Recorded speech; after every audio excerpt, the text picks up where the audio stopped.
Lei 1. Não ofusque o brilho do mestre. Julgamento. Faça sempre com que as pessoas acima de você se sintam confortavelmente superiores. Querendo agradar ou impressionar, não exagere exibindo seus próprios talentos, ou poderá conseguir o contrário, inspirar medo e insegurança.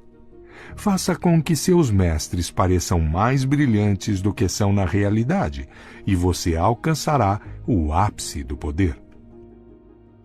A lei transgredida.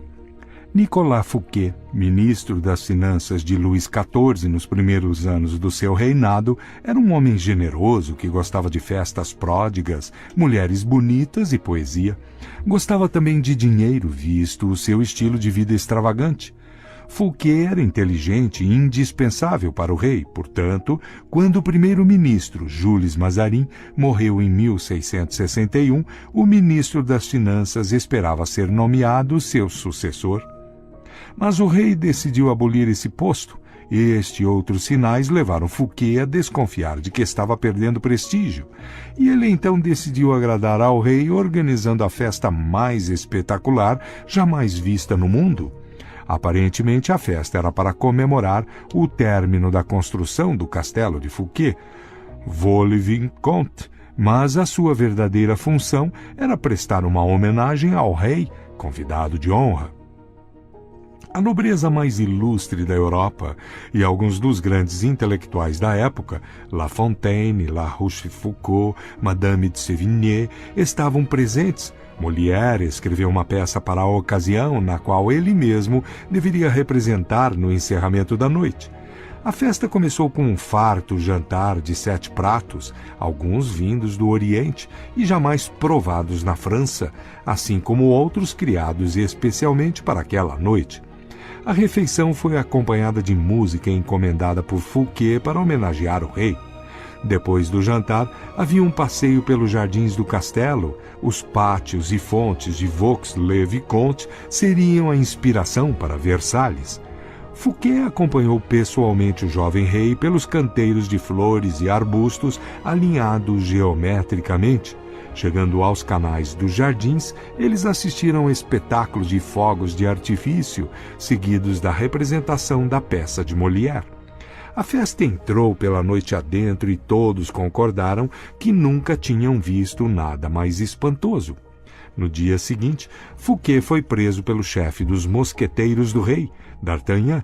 3 meses depois, foi a julgamento sob a acusação de ter roubado o tesouro do país. Na verdade, a maior parte do roubo de que estava sendo acusado ele havia cometido em benefício do rei e com a sua permissão. Fouquet foi considerado culpado e enviado para a prisão mais isolada da França, no alto dos Pirineus, onde passou os últimos 20 anos da sua vida na solitária. Interpretação. Luís XIV, o Rei Sol, era um homem orgulhoso e arrogante que desejava ser o centro das atenções sempre. Não suportava ser superado em prodigalidade por ninguém, e certamente não por seu ministro das Finanças. Para o lugar de Fouquet, Luís escolheu Jean-Baptiste Colbert, um homem famoso por sua parcimônia e por promover as festas mais insípidas de Paris. Colbert garantiu que todo o dinheiro liberado do tesouro fosse parar direto nas mãos de Luís. Com o dinheiro, Luís construiu um palácio ainda mais magnífico do que o de Fouquet, o glorioso Palácio de Versalhes. Ele usou os mesmos arquitetos, decoradores e paisagistas, e em Versalhes, Luís deu festas ainda mais extravagantes do que aquela que custou a Fouquet a sua liberdade.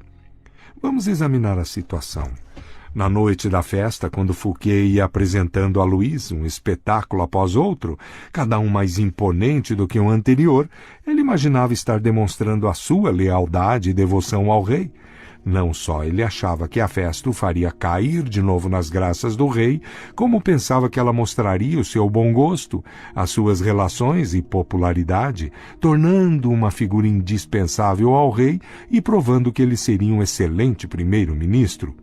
Mas cada novo espetáculo, cada sorriso de apreço dos convidados dirigido a Fouquet fazia Louis achar que seus próprios amigos e súditos estavam mais encantados com o ministro das Finanças do que com o próprio rei, e que Fouquet estava, na verdade, ostentando a sua riqueza e poder. Em vez de lisonjear Luís XIV, a sofisticada festa de Fouquet ofendeu a vaidade do rei. Luís não reconheceria isso diante de ninguém, é claro. Pelo contrário, ele encontrou uma desculpa conveniente para se livrar do homem que, inadvertidamente, o fizera se sentir inseguro. É este o destino, de uma forma ou de outra, de todos aqueles que desestabilizam a noção de identidade do mestre, cutucam a sua vaidade ou o fazem desconfiar da própria superioridade. No início da noite, Fouquet estava no topo do mundo. Quando ela terminou, ele estava no chão. Voltaire, 1694-1778. A lei observada. No início do século XVII, o matemático e astrônomo italiano Galileu se viu numa situação precária. Ele dependia da generosidade dos grandes governantes para apoiar a sua pesquisa e, portanto, como todos os cientistas do Renascimento, às vezes presenteava com suas invenções e descobertas os principais patronos da época. Certa ocasião, por exemplo, ele ofereceu uma bússola militar que havia inventado ao Duque de Gonzaga. Depois dedicou um livro explicando o uso da bússola aos Médici. Ambos os governantes ficaram gratos e, por intermédio deles, Galileu conseguiu arranjar mais alunos. Mas não importava o tamanho da descoberta, seus patronos costumavam lhe pagar com presentes, não com dinheiro. Isto resultava numa vida de constante insegurança e dependência. Devia haver um jeito mais fácil, ele pensou. Galileu achou uma nova estratégia em 1610, quando descobriu as luas de Júpiter. Em vez de dividir a descoberta entre seus patronos, como havia feito no passado, dando a um telescópio que havia usado, dedicando a outro um livro e assim por diante, ele decidiu se concentrar exclusivamente nos Médici. Ele os escolheu por um motivo. Pouco depois de estabelecer a dinastia dos Médici em 1540, Cosimo I tinha escolhido Júpiter, o mais poderoso dos deuses, como seu símbolo, um símbolo de poder que ia além da política e dos bancos, um símbolo que estava associado à Roma antiga e às suas divindades. Galileu transformou a sua descoberta das luas de Júpiter num acontecimento cósmico, homenageando a grandiosidade dos Médici. Logo após a descoberta, ele anunciou que as estrelas brilhantes, as luas de Júpiter, se apresentaram nos céus ao seu telescópio ao mesmo tempo em que Cosimo II era entronizado.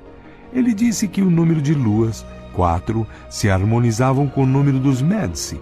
Cosimo II tinha 13 irmãos e que as luas giravam em torno de Júpiter, como estes 4 filhos giravam em torno de Cosimo I, fundador da dinastia. Mais do que uma coincidência, isto mostrava que os próprios céus refletiam a ascendência da família Médici. Depois de dedicar a descoberta aos Médici, Galileu encomendou um emblema representando Júpiter sentado numa nuvem com as 4 estrelas girando em torno dele, e o presenteou a Cosimo II como um símbolo do seu vínculo com as estrelas. Em 1610, Cosimo II nomeou Galileu filósofo e matemático oficial da corte com um ótimo salário. Para um cientista, este era o golpe da sua vida. Os dias de mendicância por um patrocínio tinham chegado ao fim. Interpretação. De uma só tacada, Galileu ganhou mais com sua nova estratégia do que com todos os anos de mendicância. A razão é simples. Todos os mestres querem brilhar mais do que os outros. Eles não estão preocupados com a ciência ou a verdade empírica ou a mais recente invenção. Estão interessados no seu próprio nome e na sua própria glória. Galileu deu aos Médici infinitamente mais glória associando o nome deles às forças cósmicas do que fazendo-os patronos de alguma nova engenhoca ou descoberta científica. Os cientistas não estão livres dos caprichos da vida na corte e da proteção de um patrono. Eles também precisam servir a senhores que controlam os cordões da bolsa, e os seus grandes poderes intelectuais podem fazer o senhor se sentir inseguro, como se estivesse ali apenas para suprir fundos, uma tarefa feia, ignóbil. O produtor de uma grande obra quer sentir que é mais do que apenas o financiador. Ele quer parecer criativo e poderoso e também mais importante do que a obra produzida em seu nome. Em vez de insegurança, você deve lhe dar glória. Galileu não desafiou a autoridade intelectual dos Médici com a sua descoberta, ou os fez se sentirem inferiores de alguma forma. Ao associá-los com as estrelas, ele os fez resplandecer fulgurantes entre as cortes italianas. Ele não ofuscou o brilho do seu senhor, ele o fez brilhar mais do que todos. As chaves do poder. Todos têm as suas inseguranças. Quando você se expõe ao mundo e mostra os seus talentos, é natural que isso desperte todos os tipos de ressentimentos, invejas e outras manifestações de insegurança. É de se esperar que isto aconteça. Você não pode passar a vida se preocupando com os sentimentos mesquinhos dos outros, mas com quem está acima de você é preciso adotar outra abordagem. Quando se trata de poder, brilhar mais do que o mestre talvez seja o maior erro. Não se iluda pensando que a vida mudou muito desde a época de Luís XIV e dos Médici. Quem conquista um alto status na vida é como os reis e as rainhas, quer se sentir seguro da sua posição e superior aos que o cercam em inteligência, perspicácia e charme. É uma falha de percepção mortal, porém comum, acreditar que exibindo e alardeando seus dons e talentos, você está conquistando o afeto do Senhor. Ele pode fingir apreço, mas na primeira oportunidade vai substituir você por alguém menos brilhante, menos atraente, menos ameaçador, assim como Luís XIV substitui o reluzente Fouquet pelo apagado Colbert. E como no caso de Luís XIV, ele não admitirá a verdade, mas arranjará uma desculpa para se livrar da sua presença. Esta lei implica duas regras que você precisa entender. Primeiro, é possível inadvertidamente brilhar mais do que o Senhor, sendo simplesmente você mesmo. Existem senhores que são mais inseguros do que outros, monstruosamente inseguros. Você pode naturalmente brilhar mais do que eles com seu charme e sua graça. Ninguém possuía mais talentos naturais do que Astor Manfred, príncipe de Faenza, o mais belo de todos os jovens príncipes da Itália. Ele cativava seus súditos com sua generosidade e espírito liberal. Em 1500, César Borgia sitiou Faenza. Quando a cidade se rendeu, os cidadãos esperaram o pior do cruel Borgia, que, entretanto, resolveu poupá-la. Ele simplesmente ocupou a sua fortaleza, não executou nenhum dos seus cidadãos e permitiu que o príncipe Manfred, com 18 anos na época, permanecesse com sua corte em total liberdade. Mas, poucas semanas depois, os soldados arrastaram Astor e Manfred para uma prisão romana. Passou-se um ano e o seu corpo foi pescado no rio Tibre, com uma pedra amarrada no pescoço. Borgia justificou o ato terrível com uma história inventada de traição e conspiração, mas o verdadeiro problema foi que ele era notoriamente fútil e inseguro. O jovem brilhava mais do que ele sem fazer nenhum esforço. Devido aos talentos naturais de Manfred, a sua simples presença fazia Borgia parecer menos atraente e carismático. A lição é simples. Se não for possível evitar ser charmoso e superior, você deve aprender a evitar esses monstros de vaidade. É isso, ou descobrir um jeito de apagar as suas boas qualidades quando estiver na companhia de um César Borgia.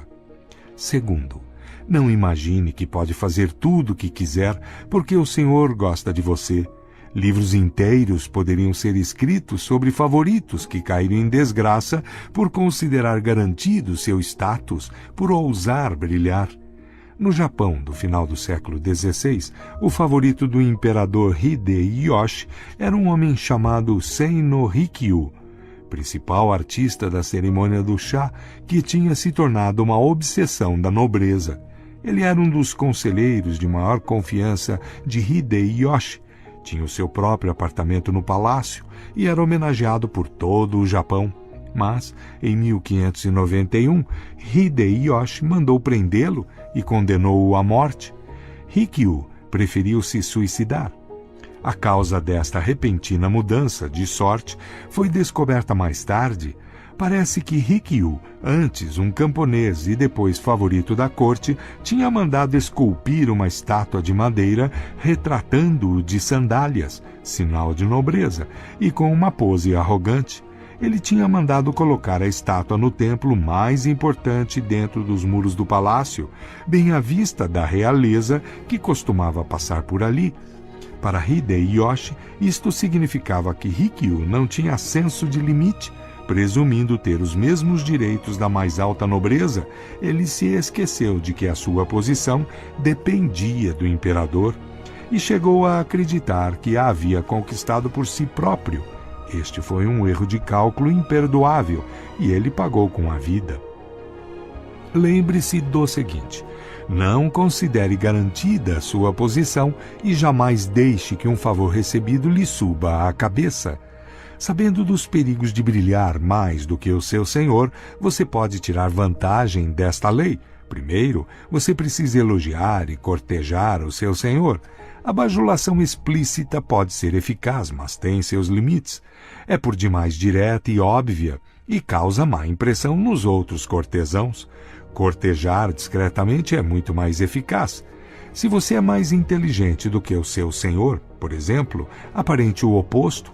Deixe que ele pareça mais inteligente do que você, mostre ingenuidade, faça parecer que você precisa da habilidade dele, cometa erros inofensivos que não afetarão você a longo prazo, mas lhe darão chance de pedir a sua ajuda. Os senhores adoram essas solicitações.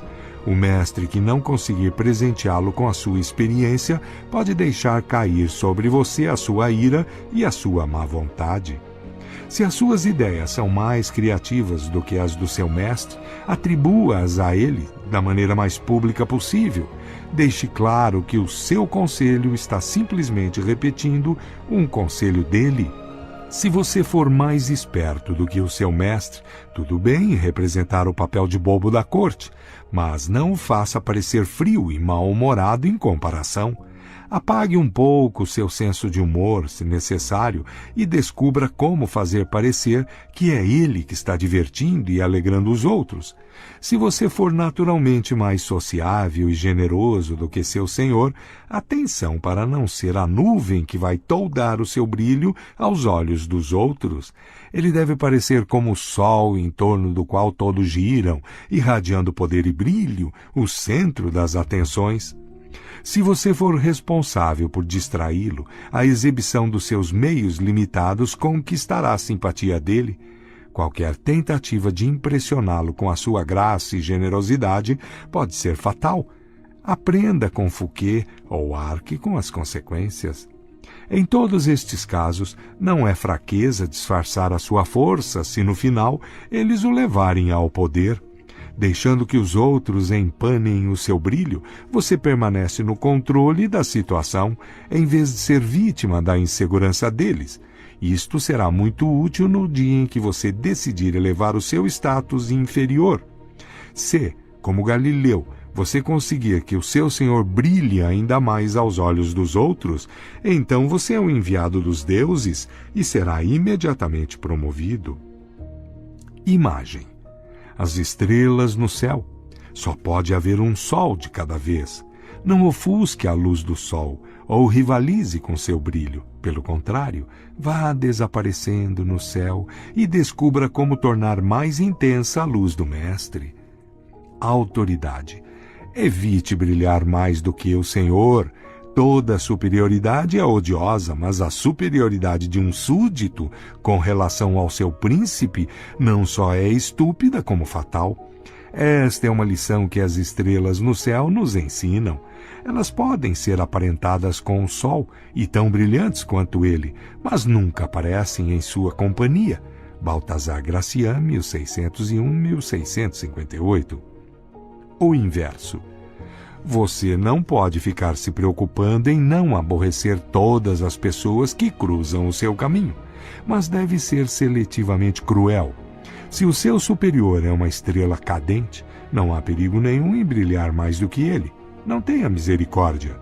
Se seu senhor não teve escrúpulos na sua própria ascensão a sangue frio até o topo, calcule a força dele. Se for fraco, apresse discretamente a sua queda. Supere-o, seja mais encantador, mais inteligente do que ele nos momentos-chave. Se ele for muito fraco e estiver prestes a cair, deixe a natureza seguir o seu curso. Não arrisque brilhar mais do que um superior frágil. Pode parecer crueldade ou despeito. Mas se o seu senhor está firme na sua posição e você sabe que é mais capaz do que ele, tenha paciência e espere o momento mais propício. O curso natural das coisas é o poder acabar enfraquecendo. O seu senhor cairá um dia, e se jogar direito, você vai sobreviver, e um dia brilhar mais do que ele.